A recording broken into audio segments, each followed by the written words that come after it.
Estimados alumnos, vamos a iniciar entonces esta lección 20 ya, ¿no? De metafísica.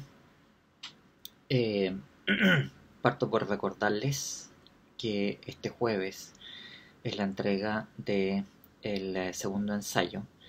Veo que parte de ustedes ya lo entregaron, pueden hacerlo cuando quieran naturalmente, pero el plazo para hacerlo es el día jueves a las 12 del día, y les recuerdo que lo me envíen por un archivo Word a mi correo Gmail, que es la plataforma que prefiero.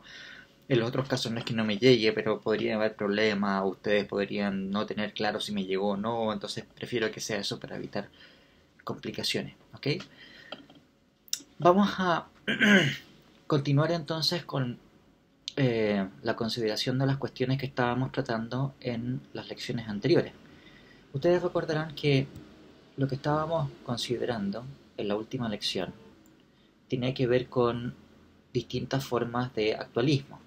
Y yo les comentaba que cuando uno considera teorías actualistas, o sea, teorías que otorgan preferencia al mundo actual por oposición a los restantes mundos meramente posibles.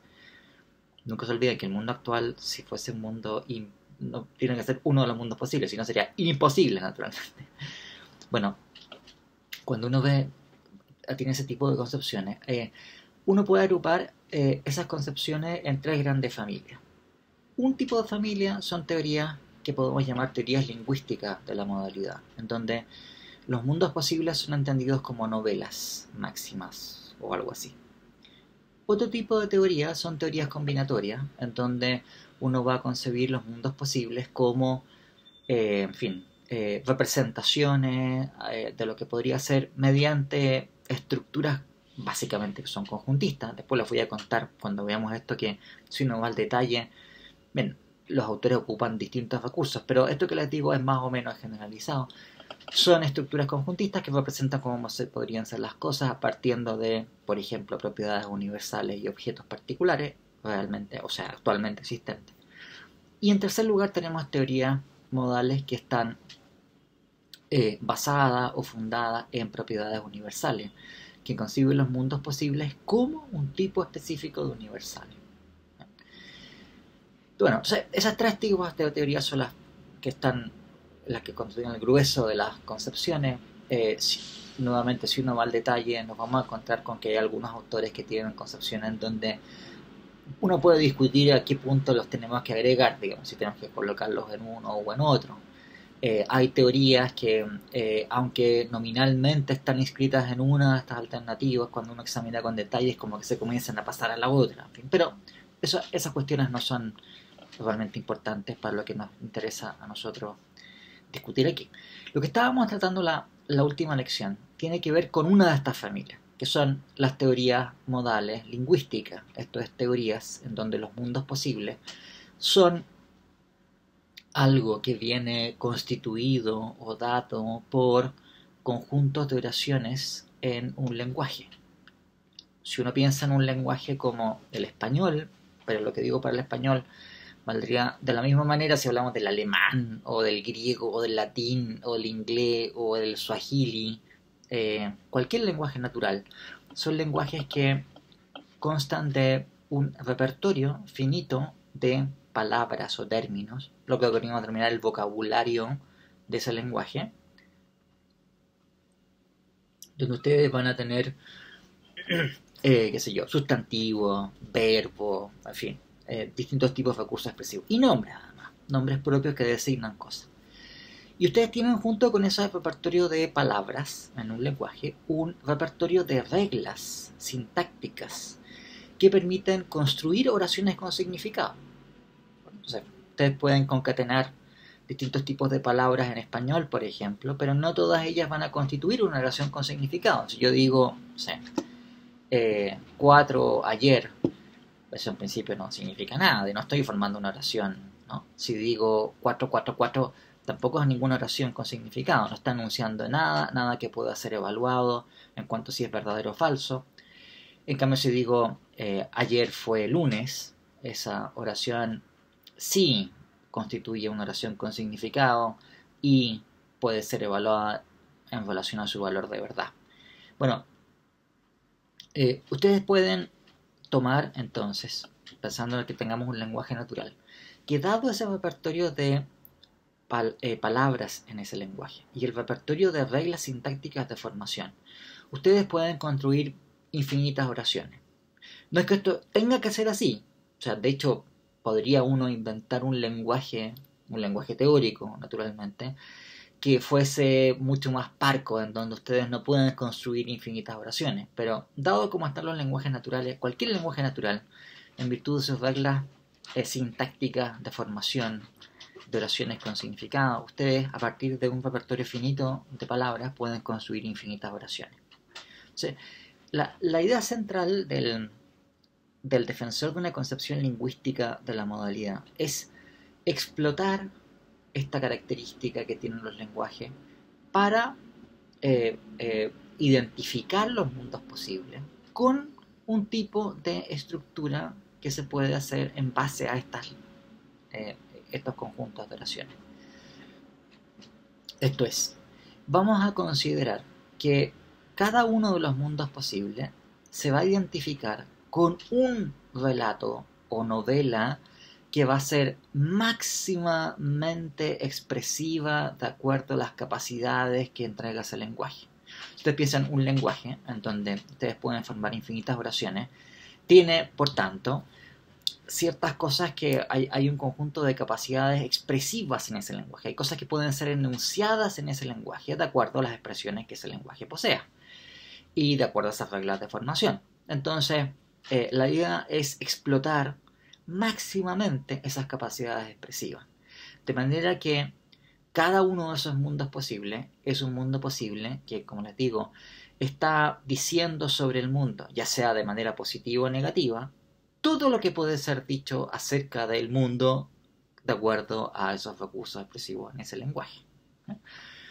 Esto es, si en ese lenguaje nosotros podemos describir el mundo como siendo tal que bla bla bla, o como siendo tal que no es el caso que bla bla bla, bueno, lo que tenemos por construcción, por definición, es que cada uno de esos conjuntos de oraciones va a ser tal que va a estar describiendo al mundo en relación a si satisface bla bla bla o si no lo satisface.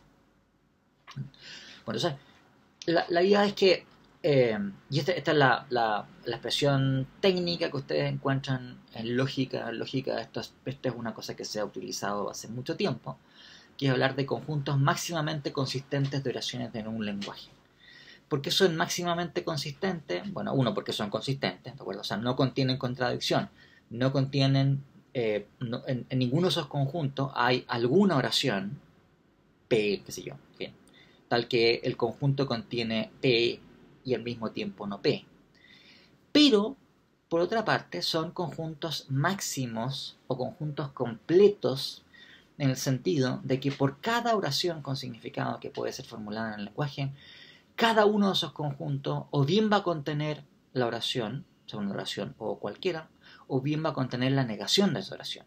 Y por eso es que son completos, ¿no? O máximos. ¿Bien?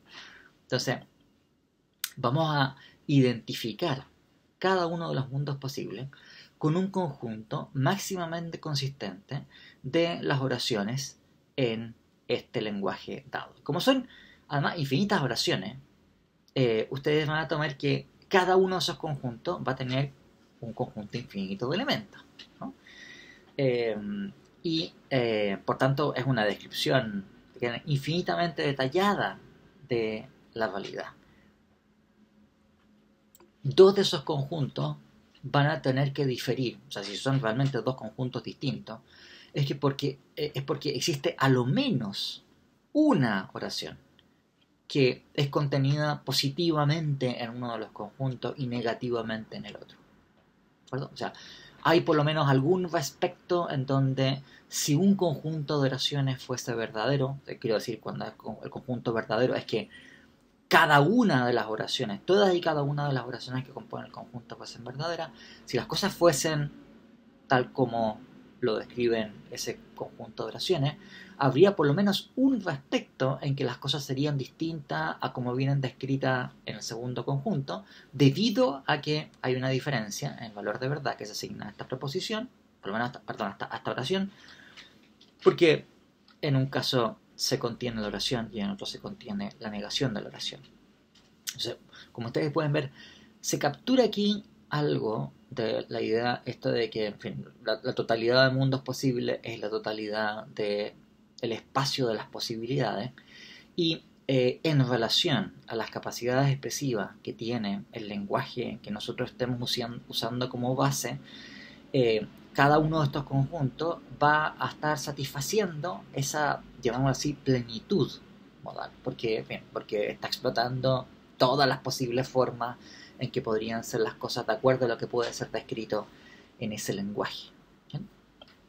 Ahora, esa es la idea básica y es una idea que ha sido usada bastantes veces por los filósofos, por varias razones. Una, porque no parece comprometernos con nada más que oraciones de un lenguaje. Y claro, ustedes piensan además, filósofos en los años 50, 60, ¿no?, que están imbuidos del punto de vista, en fin, o todavía saliendo del neopositivismo, en que no quieren admitir ningún tipo de entidad abstracta, especial o rara, y que están además imbuidos del giro lingüístico. Bueno, esto resulta extremadamente atractivo para ese filósofo. Y dicho, entonces hay gente que lo ocupó. Por ejemplo, el ejemplo quizás más característico es Carnap, que el año 56 publicó este libro que se llama Minigun Necessity, en donde utiliza expresamente este recurso para hablar de, en fin, estas llamadas descripciones de estado, las denomina Carnap.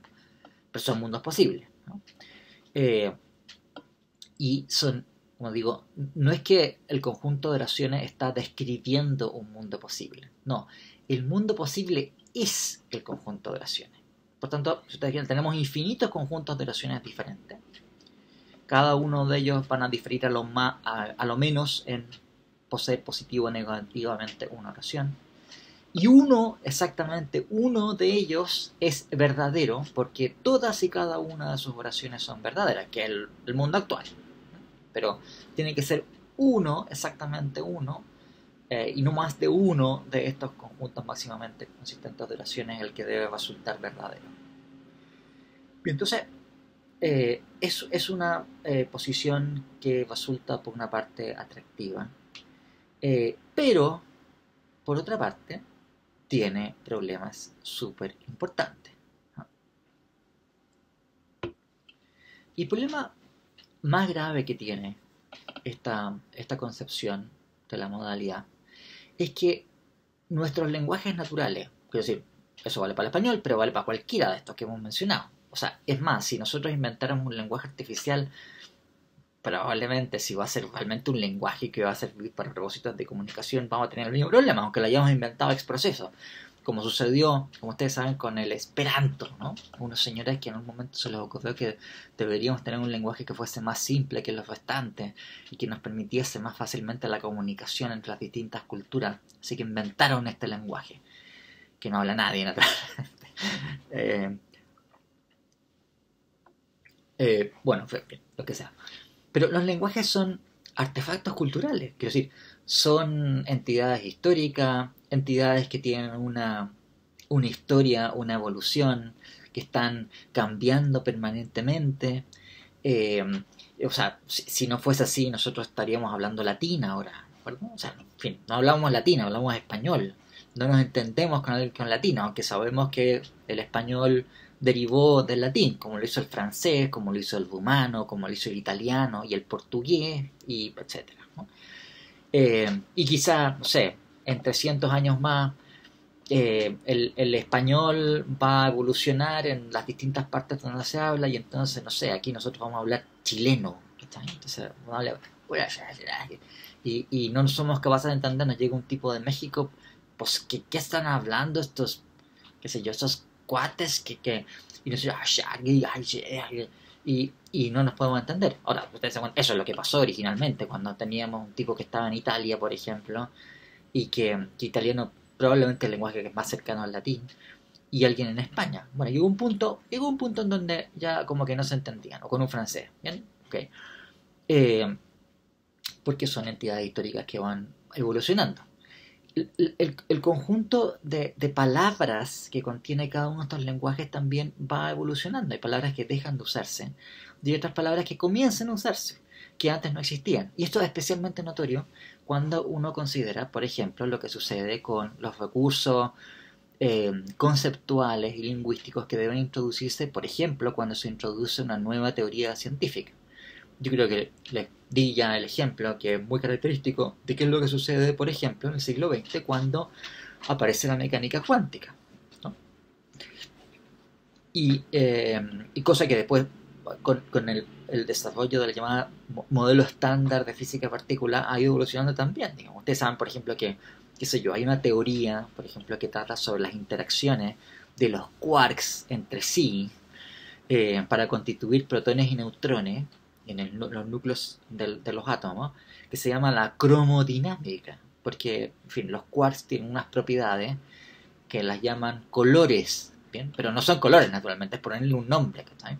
Bueno, en fin, pero quiero decir, en el siglo XIX nadie se pasaba por la cabeza que hubiera algo así como una cromodinámica para una cosa que tampoco tenían a nadie en la cabeza, que son los quarks, ¿okay? Entonces, y eso estamos buscando la expresión quark, por ejemplo, como una expresión de español que no existía, naturalmente, hace 200 años. Entonces, los lenguajes, debido a el progreso, por ejemplo, de la empresa científica, van evolucionando. Tenemos que incorporar palabras nuevas porque necesitamos más capacidades expresivas. Bueno, entonces, ¿cuál es el punto de todo esto? Que nosotros cuando estamos identificando los mundos posibles con conjuntos de oraciones, estamos restringiendo el espacio modal de posibilidades metafísicas a lo que puede ser o no ser dicho en un lenguaje natural. Y eso parece absolutamente arbitrario. Quiero decir, cuando hablamos de modalidad metafísica, hemos estado hablando todo este tiempo sobre la modalidad metafísica, distintas concepciones de modalidad metafísica, pero la idea es la siguiente, que hay un espacio, por decirlo de alguna manera, de posibilidades que está inscrita en la forma en que son las cosas, que no depende de nuestras capacidades de describirla, de la forma en que accedemos, y son posibilidades que nosotros tenemos que tratar de entender de la mejor manera posible, y a veces podemos estar equivocados, a veces podemos achuntar, como pasa con todas las cosas en donde tenemos que desplegar nuestras capacidades epistémicas y cognitivas para comprender la realidad. Bueno, lo que un filósofo está sosteniendo cuando defiende una concepción lingüística de la modalidad es que ese espacio de posibilidades está, por decirlo así, restringido de entrada por las palabras, las reglas de formación que contiene algún lenguaje natural. Y eso es crazy. Quiero decir, a ver, por colocarle un ejemplo, yo les contaba el ejemplo del quark. Queremos decir entonces que antes de que apareciese la palabra quark en un lenguaje natural, ¿no existían posibilidades acerca de los quarks?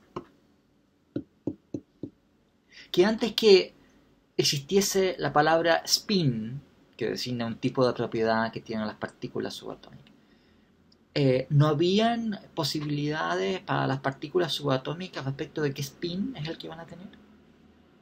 Eso es completamente crazy, ¿verdad? Entonces, como ustedes pueden darse cuenta, una concepción lingüística de la modalidad tiene este problema que hace las posibilidades metafísicas realmente restringirse, limitarse y hacerse dependientes de esos recursos, en fin, lingüísticos que son artefactos culturales y que dependen últimamente de nosotros. Entonces, es finalmente una forma de antirrealismo. Sobre la modalidad, naturalmente, lo que estaríamos nosotros defendiendo si pensamos en esa concepción lingüística.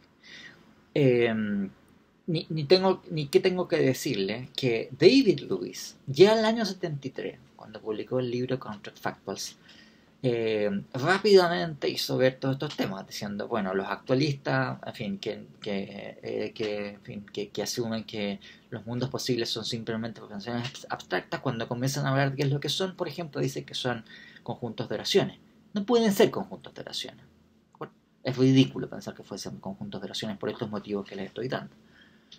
Entonces, la teoría lingüística tiene este grave problema. Por eso también yo les digo, en fin, creo que siempre he sido muy abierto en decir lo que a mí me parece sobre estas cosas, pero a mí me parece una teoría mucho más débil, sustantivamente más débil que cualquiera de las dos otras grandes familias.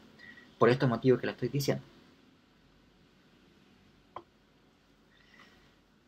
Ok, entonces tenemos esta limitación importante con la teoría lingüística. Lo que han hecho algunos filósofos que han proseguido el empeño teórico de defender una teoría lingüística de la modalidad ha sido refinar la teoría o sofisticarla, si ustedes quieren, con algo que podríamos llamar un lenguaje lagadoniano. Quien propuso esto originalmente no fue un defensor de las teorías lingüísticas de la modalidad, fue un crítico, fue David Lewis en On the Plurality of Words en el año 86, que criticando formas de teorías actualistas y pensando en teorías lingüísticas, dijo, ya, ok, pero supongamos que nosotros con cierta, en fin, cierta latitud, ¿no es cierto?, concedemos que podemos extender al límite el concepto de lenguaje y admitir como lenguaje algo que es lo que denomina David Lewis un lenguaje lagadoniano, y que consiste en que cada objeto del mundo y cada propiedad realmente existente en el mundo, como quiera que vayamos a entender qué es lo que son las propiedades, ustedes ya saben ese cuento, digamos que, en fin, puede entenderse al filósofo debaten entre sí cómo tienen que entenderse las propiedades, pero como quiera que se entiendan, hay propiedades en el mundo y cada propiedad va a ser un nombre de sí misma.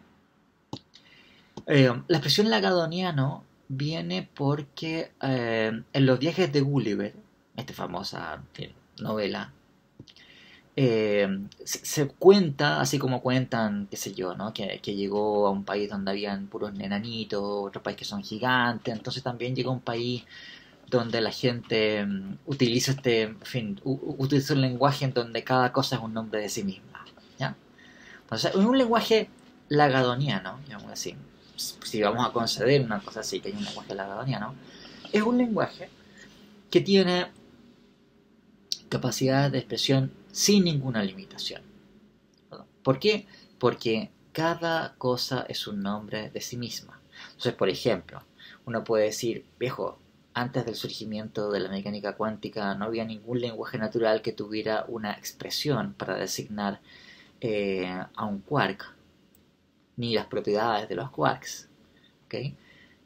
Bueno, pero si tenemos el lenguaje lagadoniano, esto no es problema, porque antes de que hubiese un lenguaje natural, el lenguaje lagadoniano en cuestión contenía un nombre para designar esta propiedad, a saber, la propiedad misma. ¿Bien? Entonces, algo así como, esto es un reloj, pero al mismo tiempo, esto es un nombre. ¿De qué? De él mismo. ¿Bien? ¿Qué son las oraciones en un lenguaje de lagadoniano? Bueno, son algún tipo de conjunto.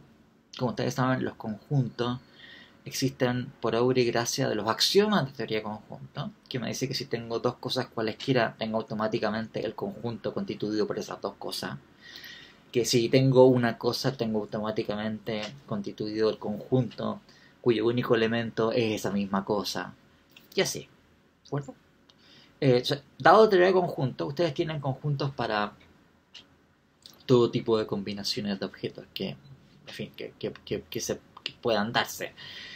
Sin necesidad de que esos objetos tengan que estar juntos o separados o que sean parecidos entre sí o nada por el estilo. Entonces, naturalmente que teoría de conjunto nos conceden todos los conjuntos que sean necesarios y algunos de estos conjuntos vamos a, por decirlo así, usarlos o considerarlos como oraciones, en donde se da una concatenación de objetos y propiedades, por ejemplo.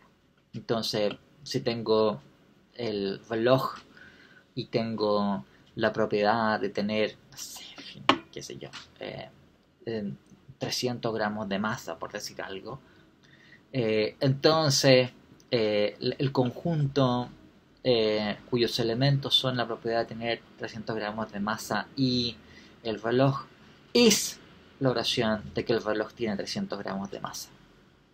Por colocarle un ejemplo. Pero la idea sería, eh, esto vale de manera completamente general. Entonces, por supuesto, no tenemos nosotros nombres para designar cada una de las, en fin, miríadas y miríadas y miríadas de electrones que se encuentran en una galaxia lejana.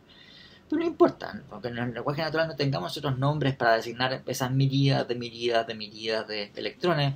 Cada uno de esos electrones es un nombre de sí mismo y por tanto integra no sé cuántas oraciones en los lenguajes lagadonianos.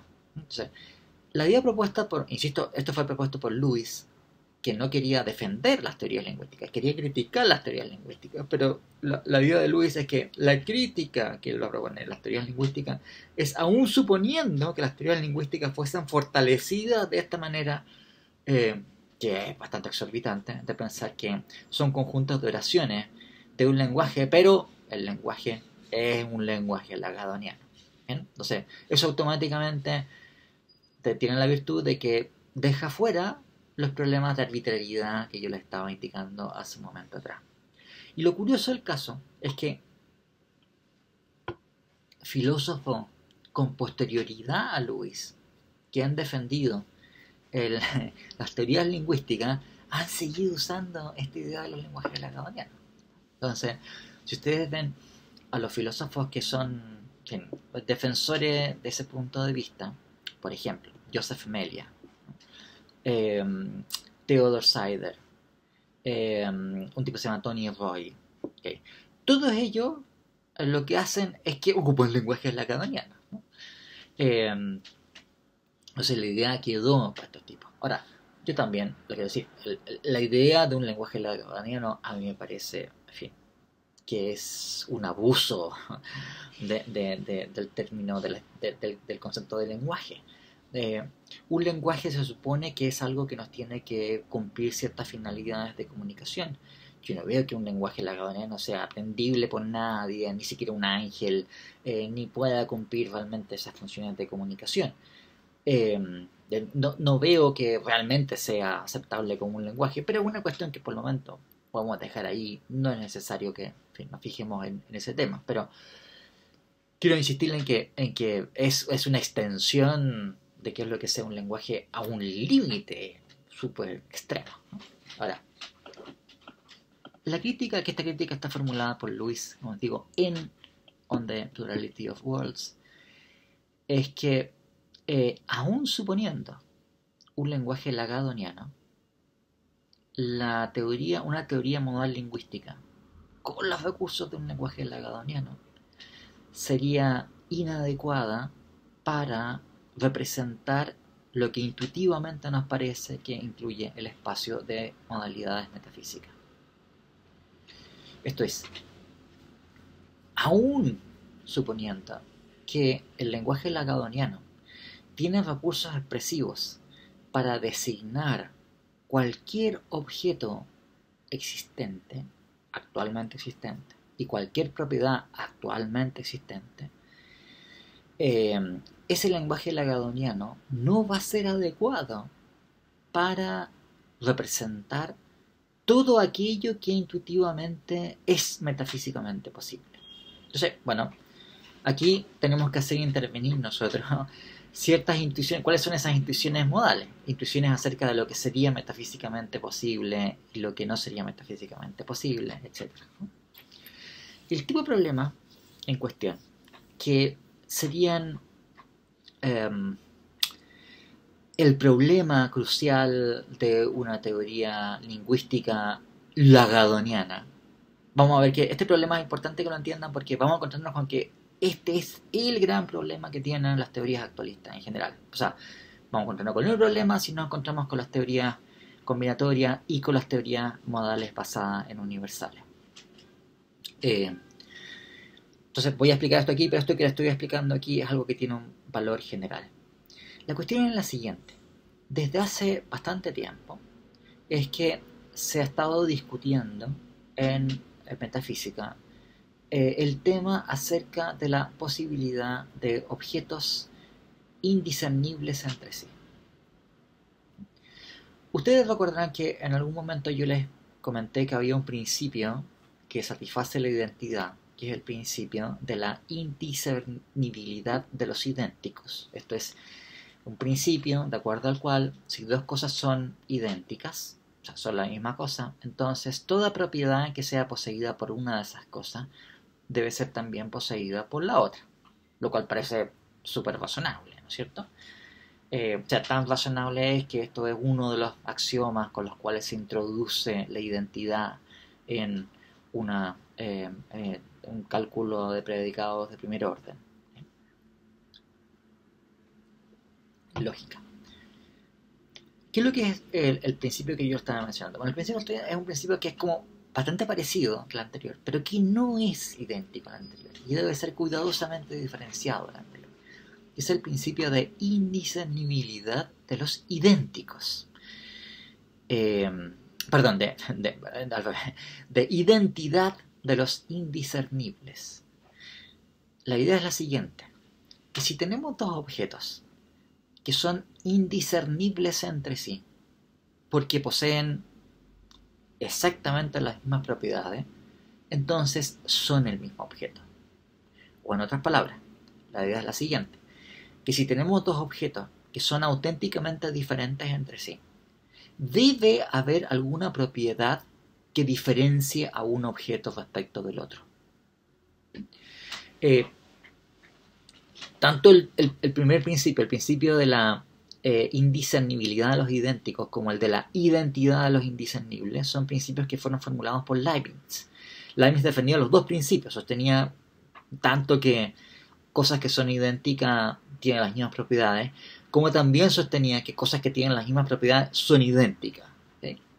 Ustedes recordarán, sí, me imagino que ya están haciendo filosofía moderna, esto, en fin, aparece relatado, esto, que Leibniz estaba con no sé qué princesa, entonces dijo, Su Majestad, acompáñeme al jardín y busque usted dos hojas de no sé qué que sean exactamente idénticas. Y la princesa estuvo ahí en el jardín buscando hojas y no encontró ninguna dos hojas que fuesen exactamente idénticas. Dijo, ¿ve Su Majestad? No hay dos objetos que sean realmente idénticos sin ser el mismo objeto. ¿Okay? Bueno, entonces principio de la identidad de los indiscernibles, que ustedes se dan cuenta es el inverso del anterior. Es un principio que es metafísicamente mucho más sustantivo que el anterior. Es un principio que nos está diciendo, si hay dos cosas que son realmente distintas entre sí, entonces debe haber una propiedad que tenga uno y que no tenga otro. Dicho esto, hay ciertas formas de interpretar este principio en que se hace trivial. Sería tan trivial como el principio de la indiscernibilidad de los idénticos. Si es que uno es suficientemente laxo al entender que vamos a admitir aquí como una propiedad de los objetos. Si nosotros entendemos por propiedad una propiedad natural, ¿se acuerdan que hablamos de eso en su momento? O sea, una propiedad que realmente determina semejanzas objetivas, que determina poderes causales, que son las cosas que entran en las leyes naturales. Bueno, al principio es muy sustantivo, no es nada de trivial. Que si la que está diciendo al principio es que si tenemos dos cosas que son diferentes, tiene que haber algún respecto que tenga una de ellas que no tenga la otra, y que hace una diferencia en los poderes causales que tiene ese objeto, que tiene que ver con las cosas a las cuales ese objeto va a ser objetivamente semejante y objetivamente desemejante, etcétera, ¿no? Pero claro, si uno admite propiedades abundantes, entonces el principio puede hacerse trivial, en el siguiente sentido, de que si tenemos dos objetos que son diferentes entre sí, por ejemplo los objetos A y B, trivialmente habrá una propiedad que tendrá uno de esos objetos y no tendrá el otro. Entonces, por ejemplo, el objeto A, si es diferente del objeto B, tendrá la propiedad de ser idéntico a A, y B no tendrá la propiedad de ser idéntico a A. ¿Bien? O sea, en ese sentido, si es que, digo, si uno admite como una propiedad auténtica, una propiedad natural, cosas como ser idéntico a o ser idéntico a Sócrates, por ejemplo, entonces, claro, trivialmente, cualquier cosa que sea diferente de Sócrates diferirá de Sócrates al menos en la siguiente propiedad, en que no es idéntico a Sócrates. Bien, cuando estamos hablando del principio de la identidad de los indiscernibles, estamos suponiendo que este principio es interpretado de una manera metafísicamente sustantiva, o sea, no nos interesan estas interpretaciones que se hace trivial porque admitimos cosas como ser idéntico a Sócrates o ser idéntico a Genghis Khan, que es una propiedad que ningún objeto que no sea Genghis Khan va a tener en ningún mundo posible. Cuando el principio entendido de esa manera filosóficamente sustantiva, cosa que ha sido formulado por algunos filósofos como diciendo, mira, cuando podemos distinguir entre propiedades, llamémoslo así, puramente cualitativas y propiedades no cualitativas. Las propiedades no cualitativas son propiedades que incluyen algún objeto. Por ejemplo, ser idéntico a Napoleón, o estar a 5 metros de Napoleón, o haber nacido 200 años después que murió Napoleón, o cosas así. Esas son propiedades, llamamos así, no puramente cualitativas, porque no simplemente están describiendo cómo es algo, sino que también incluyen la referencia a un objeto específico, a este objeto, no un objeto que satisface ciertas condiciones, sino que a un objeto. Y una propiedad puramente cualitativa es una propiedad, en cambio, que simplemente está especificando cómo son las cosas, no importando que sea este objeto en particular aquel al cual nos referimos. ¿Okay? Entonces, la idea es que si estamos considerando este principio de esa manera que es metafísicamente sustantiva, en donde lo que está diciendo es que dos cosas que son verdaderamente diferentes entre sí deben diferir por algún aspecto cualitativo, porque uno, por ejemplo, tiene una masa más grande que el otro, o porque uno tiene colores distintos que el otro, o porque uno tiene una forma distinta que el otro, o lo que sea, pero tiene que ser un aspecto de ese estilo el que tengan diferentes dos objetos. Bien, entonces, ¿cuál es el problema aquí? Que desde hace tiempo se han propuesto en filosofía, o sea, de los años 50 en realidad, que este principio, el principio de identidad de los indiscernibles, parece falso. Quien propuso esto, de manera más o menos explícita, por primera vez, fue Max Black, en un artículo publicado en el año 52, que se llama The Identity of Indiscernibles, y que lo van a ver ustedes, que está recopilado muchas veces en muchos lados. Entonces, que en fin, lo que hace Black es simplemente proponer lo siguiente, diciendo, mira, a ver, parece posible que existiesen dos esferas perfectas de acero, perfectamente homogéneas, cada una de ellas, que están a cierta distancia entre sí, y no hay nada más. Ahora, si uno piensa en un supuesto de ese estilo, realmente lo que tenemos son dos objetos, y toda propiedad que es poseída por una de las esferas, propiedad cualitativa, recuerden ustedes, puramente cualitativa, también la posee la otra esfera. O sea, incluyendo propiedades como estar a cierta distancia de una esfera perfectamente homogénea de acero, con ciertas características. Porque eso es verdadero dicho de una de las esferas, pero también es verdadero de la otra esfera. ¿Okay? Entonces, Black propone este contraejemplo al principio de identidad de los indiscernibles, porque es exactamente un caso en que tenemos dos objetos indiscernibles entre sí. Y la cuestión es que, claro, si el principio de identidad de los indiscernibles fuese un principio verdadero, esto debería ser metafísicamente imposible. La pregunta es ¿por qué? Digamos. O sea, ¿por qué razón deberíamos nosotros excluir como imposible una hipótesis de este estilo?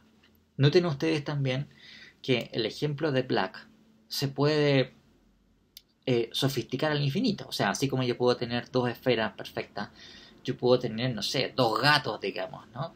En fin, que son criaturas bastante más, en fin, complicadas que una esfera perfectamente homogénea de acero.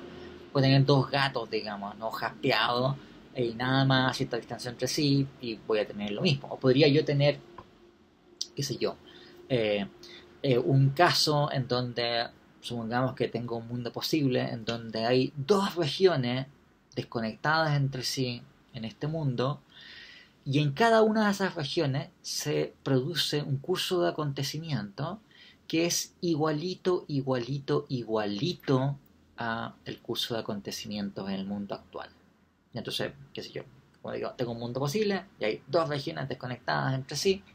Desconectadas quiero decir, o sea, que no interactúan causalmente entre ellas o cosas así. Y en una de esas regiones, bueno, qué sé yo, tenemos el Imperio Romano, y Julio César, y lo asesinan, el 44 antes de Cristo, las gradas del Senado, y qué sé yo, y después, qué sé yo, vienen las invasiones bárbaras, y Carlos Magno, y Napoleón Bonaparte, y el coronavirus, y igual, igual, igual que el mundo actual. Y en la otra región pasa lo mismo, exactamente lo mismo. Bueno, entonces, este ejemplo, como digo, de las esferas de Max Black se puede generalizar, digamos, ¿no? No solamente tiene que ver con objetos muy simples como una esfera perfectamente homogénea, sino que puede ser con cosas como nosotros, digamos, ¿no? O sea, que podemos tener un mundo posible en donde tenemos, no sé, 50 réplicas exactamente iguales de cada uno de ustedes, ¿no? Eh, hay también otras hipótesis en donde en vez de tener réplicas, por decirlo así, que son paralelas espacialmente, tenemos mundos de, llamémoslo así, eterno retorno, ¿de acuerdo? Entonces, tenemos un curso de acontecimiento en un tiempo. Cuando llegan ese lapso, comienza a existir el mismo curso, o sea, no es el mismo curso de acontecimiento, pero el mismo tipo de acontecimiento. Y termina ese ciclo y parte nuevamente el mismo tipo de acontecimientos, etcétera, etcétera. Bien. O sea, ustedes se pueden dar cuenta que lo planteado por Black es algo que tiene un valor bastante más general. No es simplemente, como digo, el hecho de que puedan darse dos esferas perfectamente homogéneas que existan una junto con la otra. ¿Y por qué es importante este caso de las esferas? O fin, la esfera, y como les digo, esto puede eh, multiplicarse y sofisticarse todo lo que ustedes quieran. Es un problema general, digamos. El problema es que nada pareciera obstar a que pudiesen existir dos o más objetos que estén poseyendo exactamente las mismas propiedades cualitativas, ¿verdad? Entonces, yo puedo tener un objeto que puede ser extremadamente complejo, digamos, ¿no? Y lleno de partes y de fin de cosas, digamos, ¿no? Hiperpeculiaridades en que no sé qué y que... Está bien, pero puedo, no importa lo complejo que sea ese objeto, puedo tener dos, digamos, que tengan exactamente esa misma estructura. Entonces, ¿por qué es importante esto? Porque te genera un problema adicional, ¿no? No solamente que tengo yo un mundo posible, tengo un mundo posible en donde tengo dos esferas que son indiscernibles entre sí. Llamémosle mundo posible 1. Parece también, metafísicamente posible, que exista una de las esferas y no la otra. Entonces, así como tengo el mundo posible W1, que tengo dos esferas que son perfectamente homogéneas y nada más, y en donde tenemos el problema de que son dos objetos indiscernibles entre sí, después pareciera, si es que eso es metafísicamente posible, que podría existir, o sea, perdón, no podría existir, hay un mundo posible, W2 vamos a llamarlo, que contiene la primera esfera y no la segunda. Y tengo un mundo posible 3, que es diferente del 2, que contiene la segunda esfera y no la primera. Así, como esos dos objetos son dos objetos diferentes entre sí, independientes entre sí, puede existir uno sin el otro. ¿Y eso qué es lo que implica entonces inmediatamente? Es que uno admite la posibilidad metafísica de un mundo donde tengamos objetos indiscernibles entre sí. Que serían posibles mundos, tendríamos mundos posibles que son auténticamente diferentes, o sea, que deberían ser auténticamente diferentes entre sí, que contengan un individuo en vez del otro individuo. Ahora, ¿por qué esto es algo importante de considerar? Porque si esta es una posibilidad metafísica, entonces tendríamos mundos posibles que difieren solamente por qué individuo contienen, no por qué tipo de cosas son las que acaecen en esos mundos. ¿Verdad? O sea, si comparamos aquí el mundo 2 con el mundo 3 y especificamos lo que sucede en esos mundos, por qué tipo de propiedades son las que poseen las cosas que existen en esos mundos, las propiedades son exactamente las mismas. El mundo W2, el mundo 2, contiene una esfera perfectamente homogénea de acero o de lo que sea, digamos, ¿no? Y nada más. ¿Y qué es lo que pasa en el mundo 3? Lo mismo. Tengo una esfera perfectamente homogénea de acero y nada más. La diferencia entre el mundo 2 y el mundo 3 es solamente que el mundo 2 contiene esta esfera y no esta otra. ¿Ok? Ahora, por supuesto que en un caso así uno puede, un filósofo puede decir, entonces, bueno, mejor para que nos complicamos la cuestión, vamos a decir que el mundo 2 y el mundo 3 son el mismo mundo y que por tanto el mundo 1, en fin, no existe. En fin, eso sería algo que resultaría muy atractivo, o sea, es muy atractivo, se los digo porque yo soy actualista, digamos, ¿no? He tenido que pasar años de años con este problema. Para uno sería la vida mucho más fácil si es que no tuviésemos que lidiar con esta posibilidad metafísica. ¿Okay? Pero, ¿por qué le hago esta larga explicación acerca de esto? Porque es un problema general que tenemos que enfrentar tanto para la teoría lingüística de la modalidad como para otras formas de actualismo. Diría así, como si uno va a ver como las grandes cuestiones, problemas teóricos que tienen que enfrentar las teorías actualistas, este es el gran problema teórico que tienen que enfrentar las teorías actualistas. A ver, más adelante voy a complementar esta argumentación, o sea, no solamente esto de Black, voy a explicarles también por qué razón la posibilidad metafísica de objetos indiscernibles no tiene que ver solamente con esto de que Black, uno simplemente le planteo esta posibilidad, digamos, ¿no? Y eso es suficiente. Hay más cosas que decir sobre esto, pero déjenme cerrar un poco los temas sobre las teorías lingüísticas de la modalidad antes de volver sobre esto. ¿Qué problemas generan la posibilidad metafísica de objetos indiscernibles entonces? Bueno, tiene que ver con lo siguiente. Que se supone que las posibilidades metafísicas son posibilidades que vienen fundadas o constituidas por lo que puede ser expresado en un lenguaje. Nosotros estamos suponiendo que el lenguaje en cuestión del cual se trata es un lenguaje lacaniano, en fin, que como digo, no creo que sea eso un lenguaje, pero en fin, concedámoslo. Tenemos un lenguaje lacaniano, que es un lenguaje en donde no hay ninguna limitación expresiva, porque cualquier cosa que exista hay un nombre para designarla, a saber, ella misma. No hay ninguna limitación expresiva para designar una propiedad que pueda o no tener un objeto, porque cualquiera sea la propiedad en cuestión, tenemos un nombre, una expresión para designar esa propiedad, a saber, esa misma propiedad. Ok, pero ¿qué es lo que sucede? Que como el repertorio de expresiones del lenguaje está limitada a los objetos actualmente existentes y a las propiedades actualmente existentes, no tenemos manera de designar a propiedades que no están instanciadas en el mundo actual o que no existen en el mundo actual, ni tenemos tampoco nombres para designar objetos que no existen en el mundo actual. Recuerden ustedes, lo que nosotros hemos admitido es que las posibilidades metafísicas tienen que ver con lo que puede ser expresado por un lenguaje lacaniano. El lenguaje lacaniano es máximamente capaz porque incluye todas las cosas que existen. Y bueno, ¿y qué pasa con las cosas que no existen? ¿De acuerdo? O sea, que si la gata Carlota tuvo una camada con 5 gatitos. La gata Carlota pudo haber tenido 6 gatitos en vez de 5 gatitos. Entonces hay un gato que no existe, pero que pudo haber existido, ¿de acuerdo? No hay ningún nombre para ese gato. Por supuesto, por los otros 5 gatos de la gata Carlota, aunque nadie haya conocido nunca los 5 gatos de la gata Carlota, porque los tuvo en un museo, en fin, ningún lenguaje natural, o nadie se le ocurrió bautizar a los 5 gatos de la gata Carlota. Pero en fin, en un lenguaje lacaniano, cada uno de los gatos es un nombre de sí mismo. Pero del 6.º gato de la gata Carlota, un gato que nunca nació, que nunca existió, que jamás fue concebido, naturalmente que no hay ningún nombre para ese gato. Obvio, si no existe el gato. actualmente, ¿de acuerdo? Pero es posible que existiera ese gato. ¿Okay? Entonces, ¿en qué consiste la posibilidad metafísica de la gata Carlota pudo haber tenido 6 gatos en vez de 5 gatos? ¿Okay?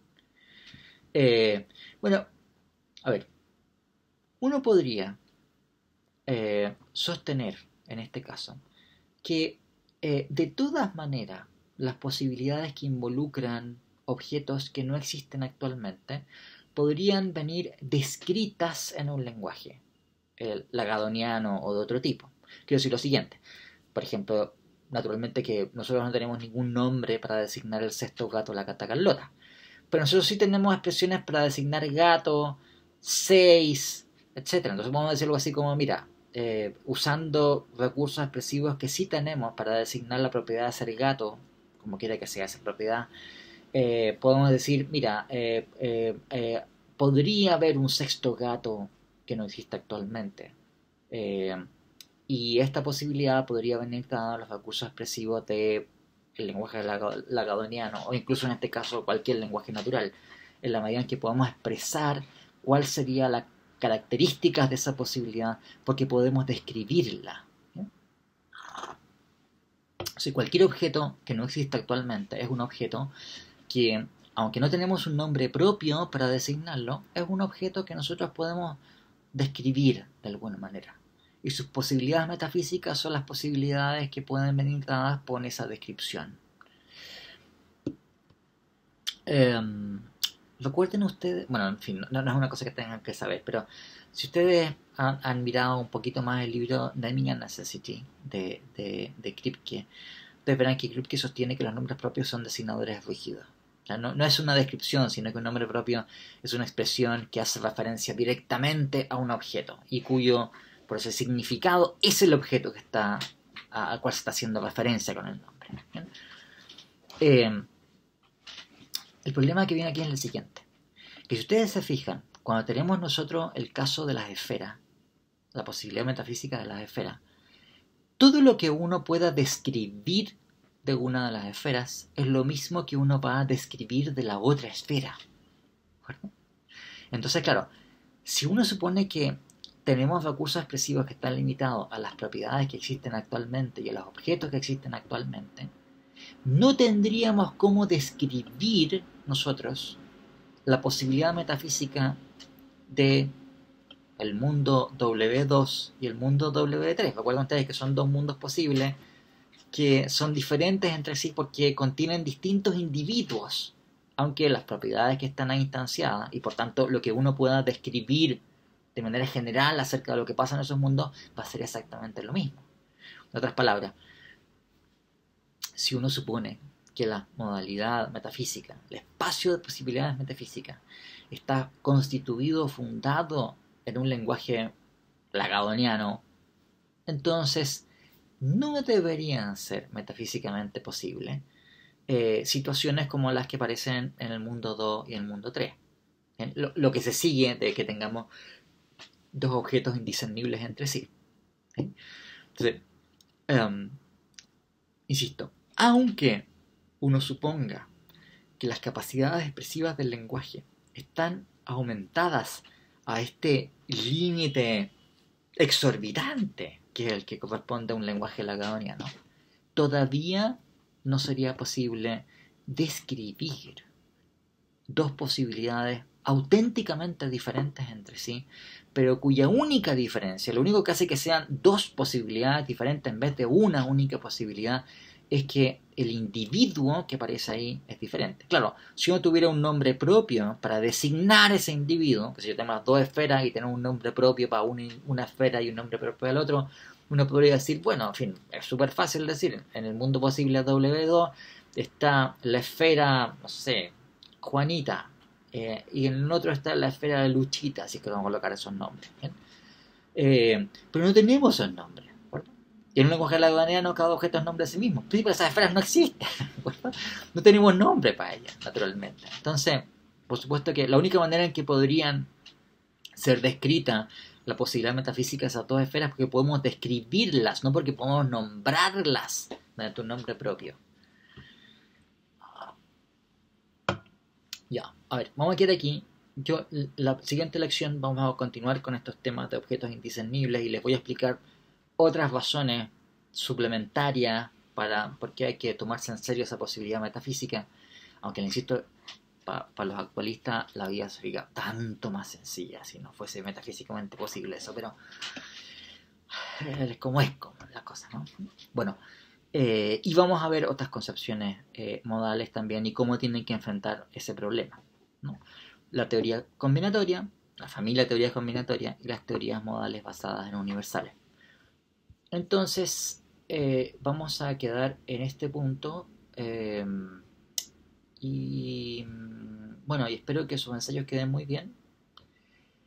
Y lo espero entonces a los que no lo han entregado todavía que recibir sus ensayos el día jueves.